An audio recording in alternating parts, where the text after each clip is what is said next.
بسم اللہ الرحمن الرحیم۔ الصلاۃ والسلام علیک یا رسول اللہ وعلی آلک و اصحابک یا حبیب اللہ۔ مزید اچھی اچھی ویڈیوز دیکھنے کے لیے ہمارے چینل کو سبسکرائب کریں۔ بہلول دانا اور تاجر کا واقعہ۔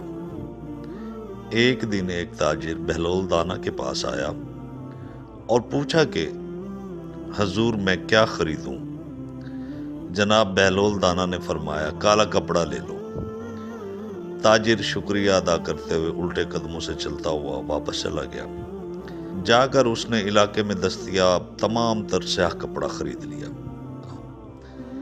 کچھ دنوں بعد شہر کے بہت بڑے آدمی کا انتقال ہو گیا۔ رواج کے مطابق ماتمی لباس کے لیے سارا شہر سیاہ کپڑے کی تلاش میں نکل کھڑا ہوا۔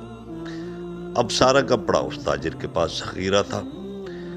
اس نے منہ مانگے داموں فروخت کیا اور تاجر نے اتنا نفع کمایا جتنا ساری زندگی میں نہ کمایا تھا، اور بہت ہی امیر ہو گیا۔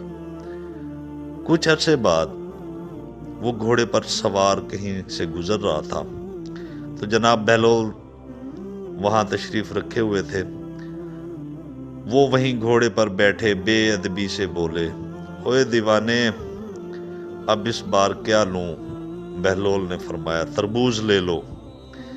وہ تاجر بھاگا بھاگا گیا اور ساری دولت سے پورے ملک سے تربوز خرید کیے۔ ایک ہی ہفتے میں سب خراب ہو گئے اور وہ کوڑی کوڑی کو محتاج ہو گیا۔ اسی خستہ حالی میں گھومتے پھرتے اس کی ملاقات جناب بہلول دانا سے ہو گئی۔ تو اس نے کہا، یہ آپ نے میرے ساتھ کیا کیا؟ جناب بہلول دانا نے فرمایا، یہ میں نے نہیں بلکہ تیرے لہجے اور الفاظ نے سب آپ سے کیا۔ جب پہلی بار تو نے ادب سے پوچھا تو مالا مال ہو گیا، اور جب تو نے گستاخی کی تو کنگال ہو گئے۔